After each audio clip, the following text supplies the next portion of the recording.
विधवा। दूर से गाने की आवाज सोनी के कानों तक पहुंच रही थी। वह इसे सुनकर रोती हुई अपने अतीत के गलियारों में खोती जा रही थी। यह गाना उसे और उसके प्यारे पति अविनाश को बहुत ही ज़्यादा पसंद था। बहुत लंबा तो नहीं, परंतु एक छोटा सा यादगार रास्ता दोनों ने एक साथ तय किया था। घर वालों की मर्जी के खिलाफ शादी की थी। सोनी बचपन में भी एक बार विधवा हो गई थी और अब फिर से विधवा थी। उसे तनिक भी याद नहीं कि कब उसका विवाह हुआ, कब वह सुहागन बनी और कब विधवा भी हो गई। सोनी की कहानी कुछ इस तरह से है। गांव से 10वीं पास करने के बाद घर में बाबूजी का फरमान जारी हुआ कि अब आगे पढ़ने की जरूरत नहीं है। चूल्हा चौका करके सोनी घर के कोने में पड़ी रहेगी। एक विधवा स्त्री की यही तो विडंबना है। लेकिन बड़े भैया जो कि फौज में थे, उन्होंने सोनी को पढ़ाने का बीड़ा उठाया। उनकी बात काटने की हिम्मत बाबूजी में भी ना थी और मन मारकर उन्होंने आगे की पढ़ाई पूरी करने की इजाज़त दे दी। सोनी ने मन ही मन भैया को धन्यवाद दिया और मन लगाकर पढ़ाई पूरी करने लगी। एक बार भैया छुट्टियों में जब घर आते हैं, भैया फौज में है और सोनी की पढ़ाई का पूरा खर्चा बाबूजी के हाथ में रख देते हैं।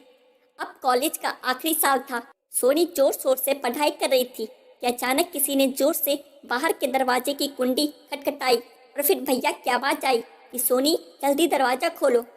तभी सोनी भागती हुई भी जाती है और दरवाज़ा खोलती है और अपने बड़े भैया से लिपट जाती है।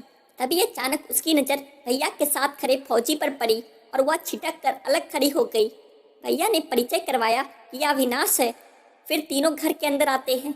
अम्मा खाने पीने की तैयारी में लग जाती है और सोनी अपने कमरे में पढ़ाई करने चली जाती है। परंतु उसका मन अब पढ़ाई में तनिक भी नहीं लग रहा था और बार बार उसका ध्यान अविनाश की ओर जा रहा था। दूसरे दिन परीक्षा देकर जब वह घर लौटी तो आंखें अविनाश को ही ढूंढ रही थी। अविनाश को भी इस बात का एहसास हो गया था कि सोनी उसे छुपकर देख रही है। एक सप्ताह कैसे बीत गया पता ही नहीं चला। भैया से भी यह बात छिपी नहीं रही। दोनों एक दूसरे के प्रति बहुत ही ज़्यादा आकर्षित हो रहे हैं और एक दूसरे से प्रेम भी करते हैं। फिर जब भैया ने अविनाश से इस बारे में बात की तो वे झट से मान गए, क्योंकि उनके घर में सिर्फ एक बूढ़ी माँ थी। बाबूजी कई साल पहले गुजर गए थे। भैया ने फिर अम्मा बाबूजी से इस बारे में बात की तो बाबूजी भटक गए, क्योंकि सोनी बाल विधवा थी और अविनाश भी उनसे नीचे जाति के थे। अम्मा बाबूजी ने अब घर में बहुत ही ज़्यादा बवाल कर दिया था। वह दोनों बिल्कुल भी नहीं मान रहे थे। अब भैया के पास एक ही उपाय बचा था, घर वालों से छुपाकर शादी कराने की। वह चुपचाप पास वाले गांव के मंदिर में दोनों को लेकर गए और शादी करवा दिए। विदाई के समय भैया से लिपट कर सोनी खूब रोई। माँ और पिताजी के बिना सोनी को शादी करना बहुत ही अजीब लगा, लेकिन वह बचपन में विधवा हो गई थी, इसलिए अब वह अविनाश को नहीं खोना चाहती थी। उसने मन ही मन मंदिर में ही माँ और पिताजी के हाथ जोड़कर उनसे माफ़ी मांग ली और अविनाश के साथ अपने ससुराल चली गई। फिर एक बेटे के जन्म होने के बाद सोनी अपने पति के साथ मायके आई। उसके अम्मा और बाबूजी भी सब कुछ भूलकर उसे गले से लगा लिए। इसके बाद सोनी के एक बिटिया भी हुई। बिटिया जब 2 साल की थी तो हमेशा की तरह इस साल भी अविनाश जी छुट्टियों में घर आए हुए थे। अभी 2 दिन ही बीते थे कि तारा क्या की सीमा पर जंग छिड़ गई है। सभी फौजी तत्काल ड्यूटी पर लौट जाए। सोनी को इस बार भी ऐसा क्यों लग रहा था कि वह अविनाश जी को अंतिम बार विदाई दे रही है।